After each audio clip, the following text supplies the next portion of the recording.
Good afternoon, everybody, and welcome to the April meeting of Leeds Council Executive Board.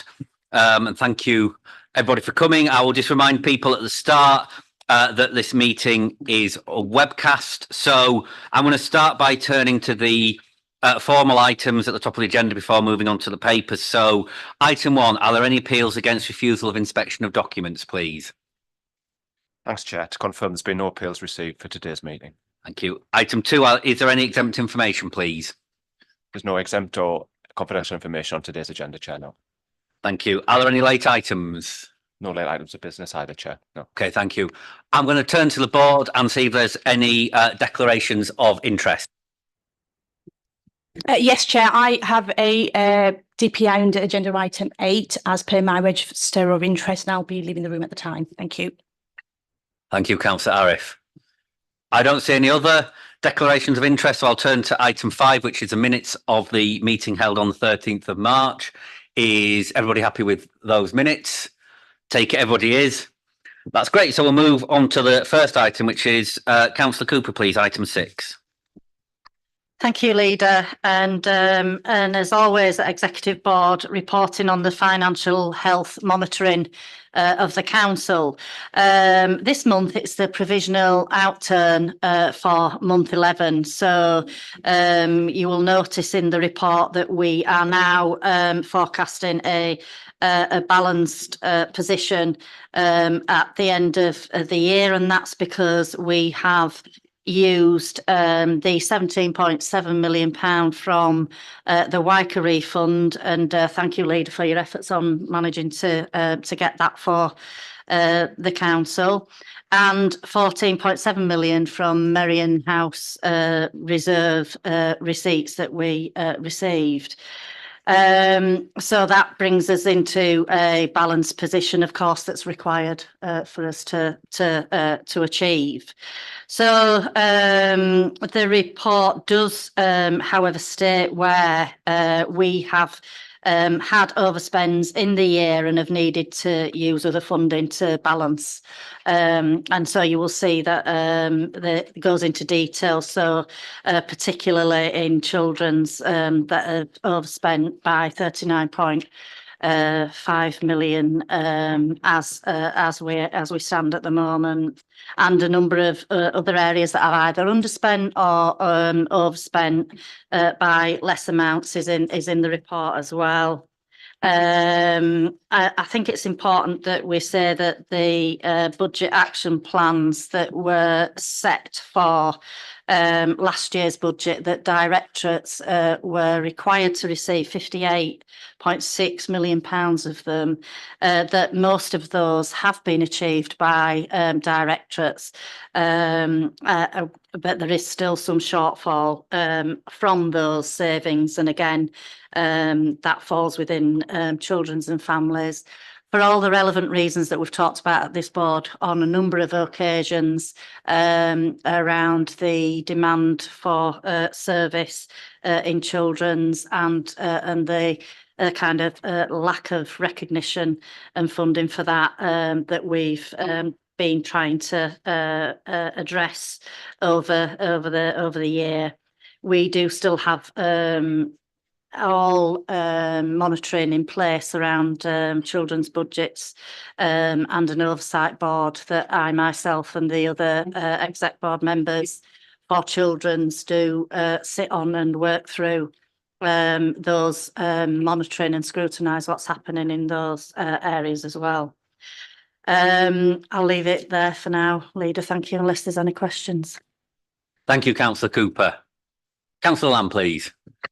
Yep, thank you, Chair. Obviously, it's welcome and essential that we achieve a balanced position. A big part of that is dependent on the Maran House reserve.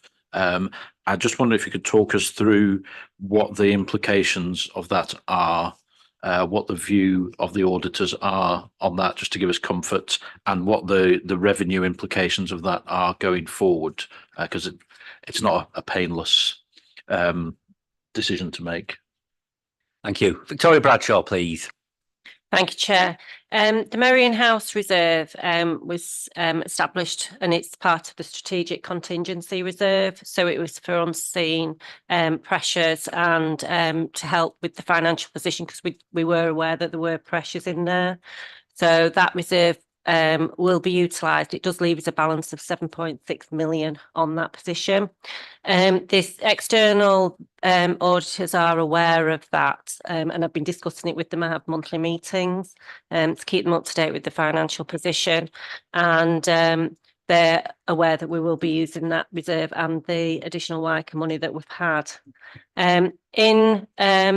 In the position for going forward, when we set the budget in February, we did take account of the pressures in both children's and adult services, and there's been significant investment in both those areas to manage the pressures that they're having, although there is a savings programme around all directorates that need to be achieved in this current financial year to make sure that we do outturn on a balanced position. Thank you. Thanks, Victoria. Councillor Lamb, please. Yeah, thank you. That's helpful. Just could you just set out what the revenue cost will be going forward, given that we're using that reserve now? I understand why, but it does leave an ongoing annual revenue cost. It'd be useful to know what that is, please. The revenue cost of the pressures from the directorates, as I said, in children's and families, were built into the budget for next year. So we increased the amount. I haven't got the actual figure, but it was, so for children's, it was round about 35 million that we put in the budget. Sorry, Councillor Lamb, please, would you like to expand on your question? Sorry, I thought I probably haven't explained myself very well. So it's the specific cost. If I understand that strategic fund, we basically prepaid our rent and have pulled that back. So there's going to be a payment that we need to make every year going forward. So what is that? That isn't from that reserve. That reserve was classed as a capital reserve, and we did that transaction a number of years ago, and it's been built into the budget. It was about 1.5 million per annum, but it was classed as a capital reserve. What we've done is repaid MRP last year to release that as a revenue reserve, and we've used that revenue reserve. So there isn't any actual further impact on the revenue budget than there has been for a number of years. Okay, thank you. Thank you, Victoria. I take it there's no further comments on this paper, so I shall turn to the recommendations on page 22, and I can see the board is happy with those recommendations. Thank you, Councillor Cooper. So on to item 7, please, Councillor Harland. Thank you, Leader. So this report brings a further update on the Council's position regarding the cost of living crisis and the actions we have taken with our partners to help tackle it since our last update, which was back in November last year. It shows both the national position and updates on the great work being done across the Council and what support is being delivered by Leeds City Council, our third sector partners and others. The report shows how we and those partners are proactive and continue to ensure that available support is there and is getting to the right place where it's most needed. Even with those advice services, the emergency support we provide and the strong network of food banks in Leeds, many residents still face worsening situations and are going without essentials. 21% of Leeds' population is living in relative poverty, 22% of children. Our local welfare support continues to face unprecedented and unsustainable demand. Clients are increasingly receiving all the benefits that they are entitled to, but are still unable to pay for the essentials. The reduction in the inflation rate announced today is lower than expected, and prices are still increasing, maybe at a slower rate, but residents are still facing hardship with energy costs, food and drink prices remaining high. There is exceptional pressure on services and staff. Enquiries seen by Leeds City Council Welfare Rights Unit in 23-24 was 2,631, a significant increase of 1,491 seen in 2021. Universal credit claims in Leeds have seen an increase of 13.2% since January of 23. And whilst we welcome the announcement of the Household Support Fund and it's to continue, this latest settlement was for a period of 6 months, not 12 months as the previous year. despite lobbying from a number of sources. The 12-month settlement gave us and our partners some stability to plan longer term, nor will this period cover the winter pressures. As with our past updates, the appendices go into greater detail and data of what has been achieved, but they also show some statistics which remain quite stark. I'd like to thank our teams for their continued support and dedication when dealing with people in such difficult circumstances. Their continued work with various partners such as the third sector, our health partners, faith and small community groups is essential to ensure that we get the support to those most vulnerable in the city. Thank you. I don't know if James Rogers would like to anything to add or Lee.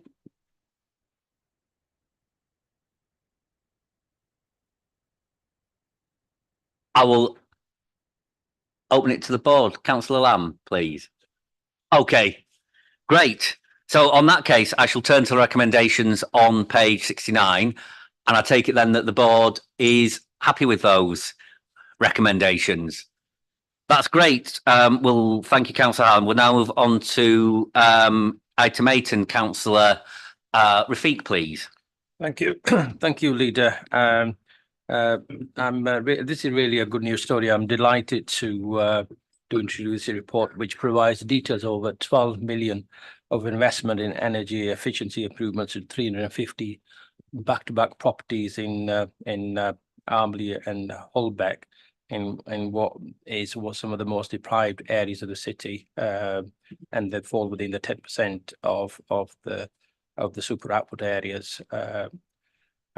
These thermal improvements to properties, which will include external wall and attic room insulation, replacement doors and windows where required as well, to properties in Armley Holbeck, will make homes of all tenures cheaper and easier to heat, in turn reducing fuel poverty and reducing residents' vulnerability to cold-related illnesses in line with the council's housing marmot priority, but also transform the look and feel of the areas concerned as well.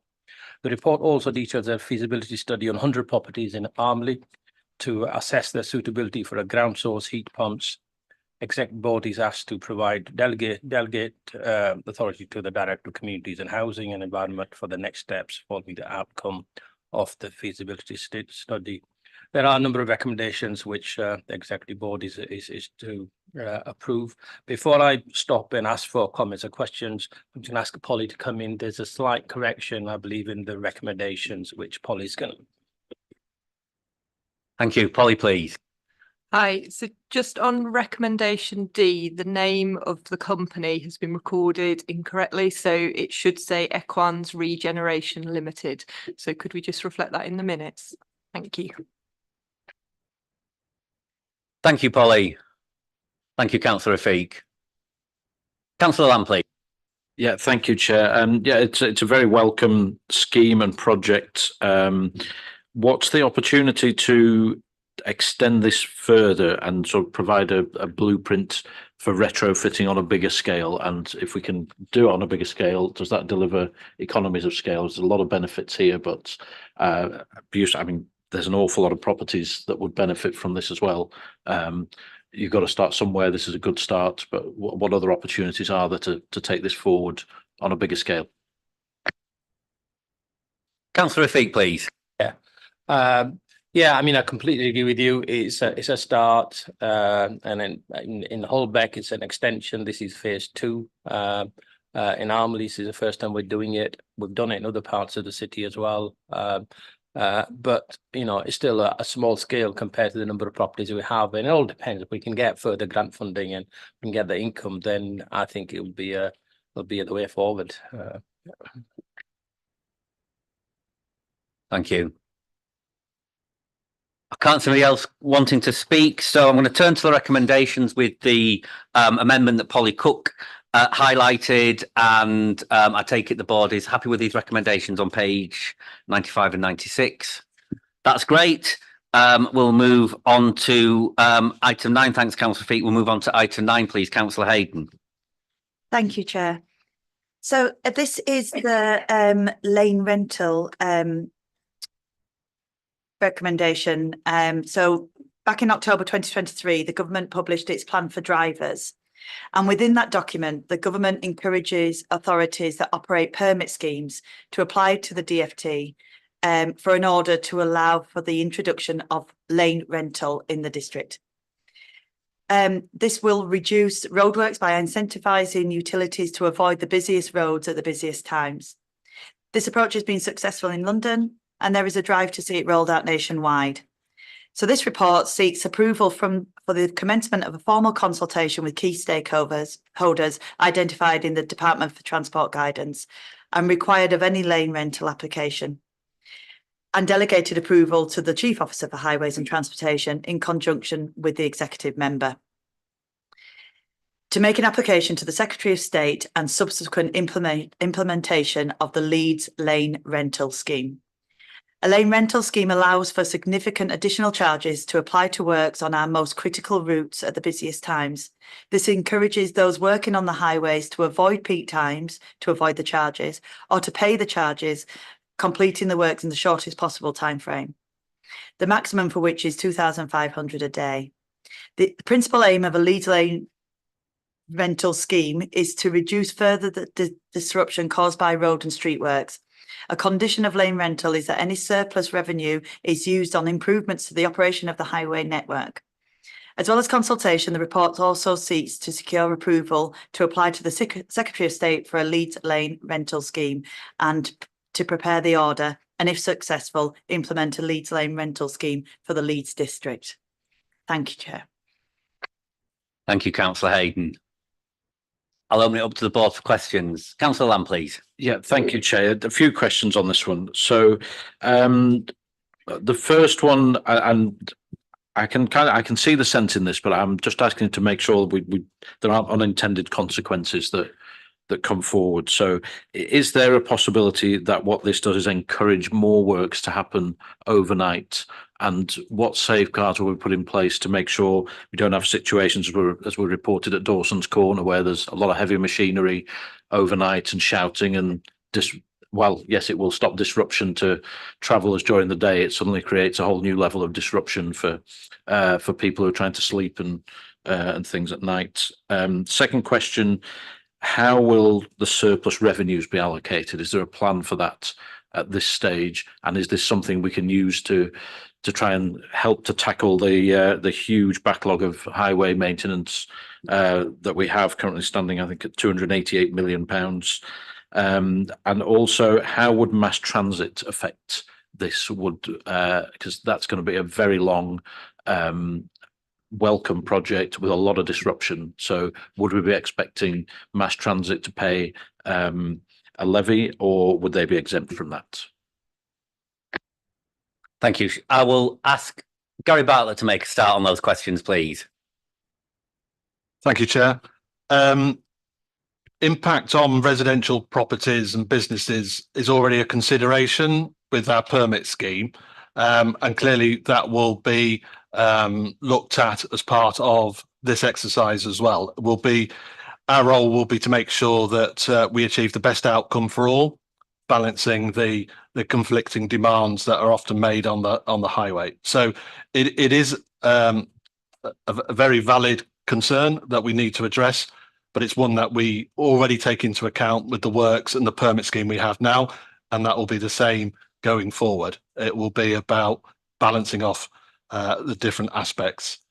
In terms of the revenue side of things, the first comment to make is that the revenue that we receive must cover off the scheme costs.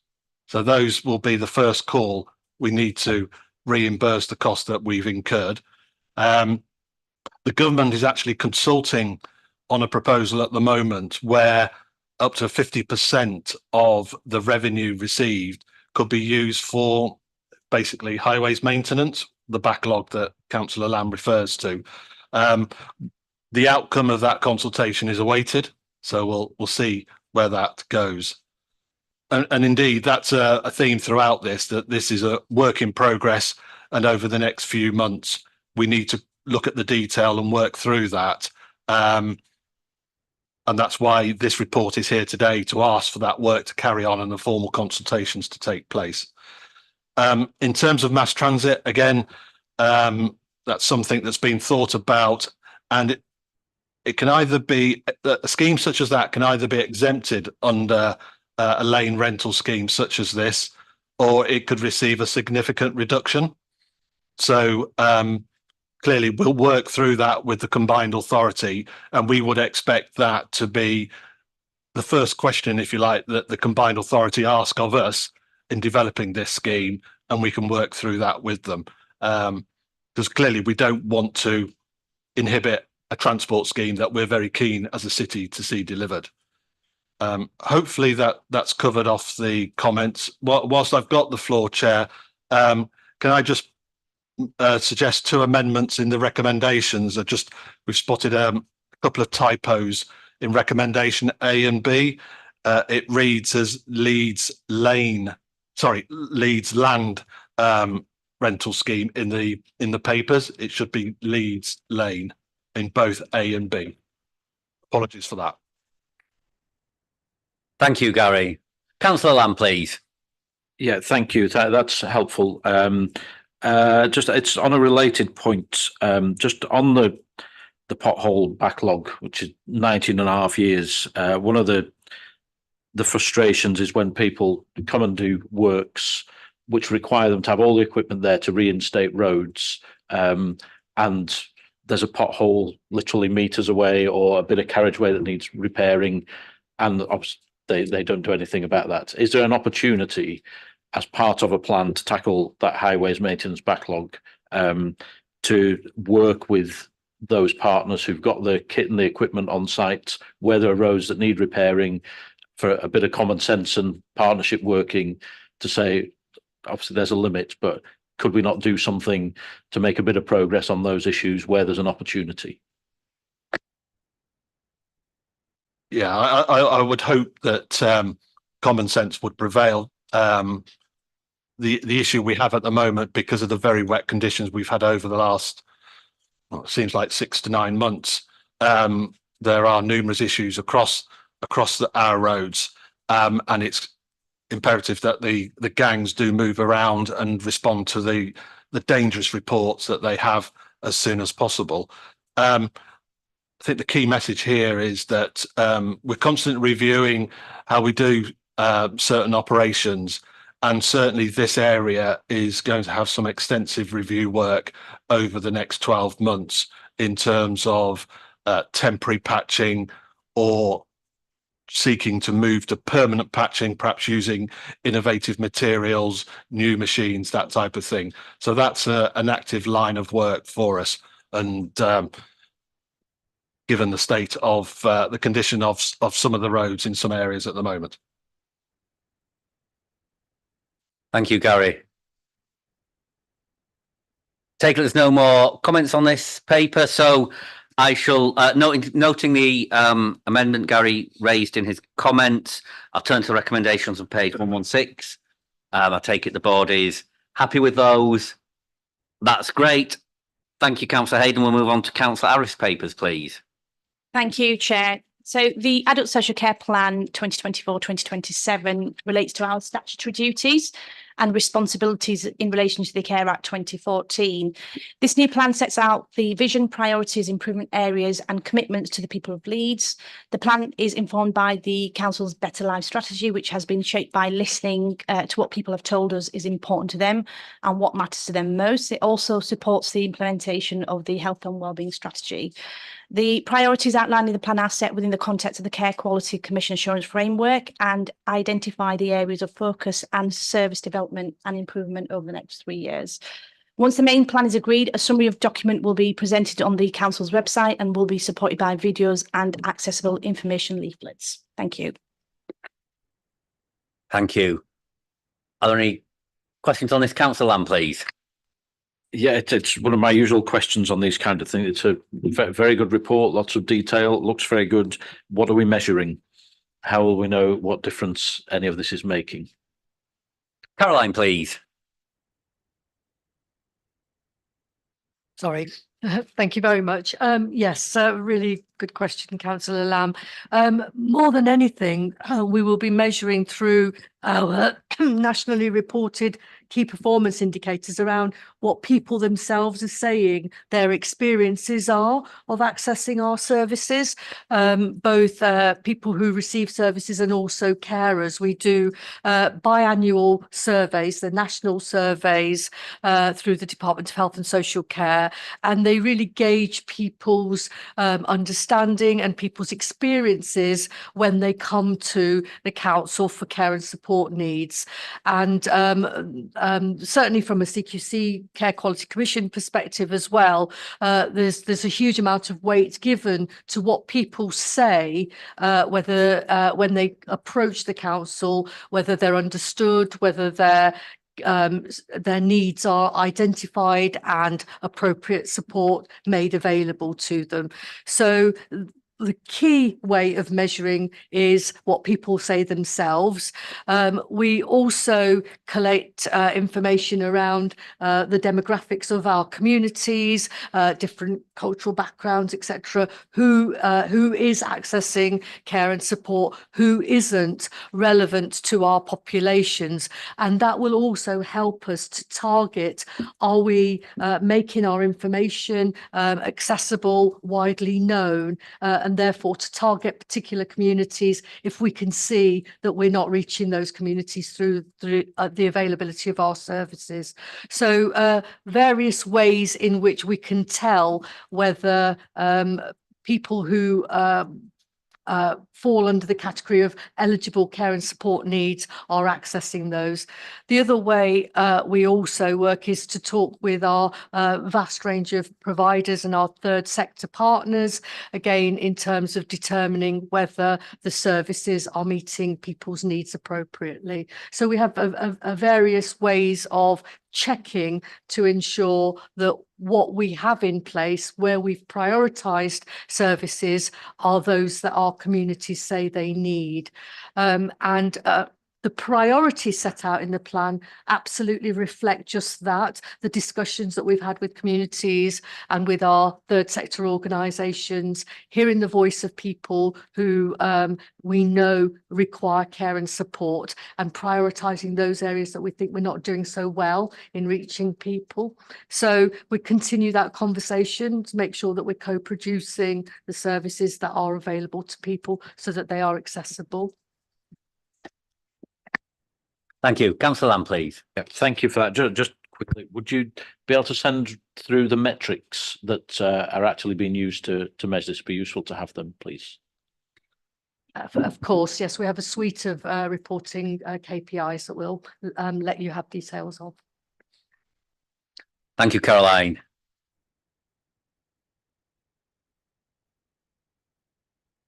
I shall turn to the recommendations on page 123 and take it the board is happy with those recommendations.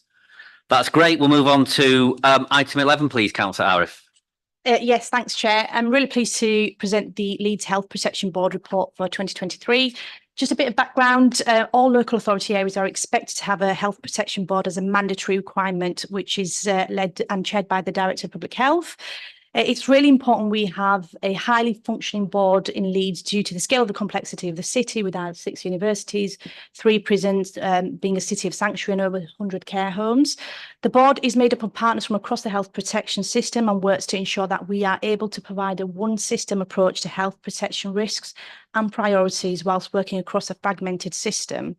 Health protection played a crucial role during the pandemic, and whilst not in the headlines right now, the work of the health protection system continues to be a very busy preventing and managing outbreaks and health protection incidents, learning from the pandemic as well.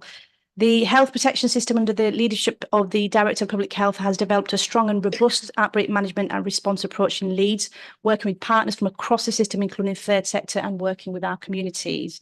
They've had to provide a rapid and robust response to new and emerging infections such as mpox and scabies, as well as preparing for measles outbreaks. There are over 100 indicators which are actively monitored by the board, but they work together in a number of priorities to ensure that there is an accelerated action on those areas where a difference can be made as a partnership.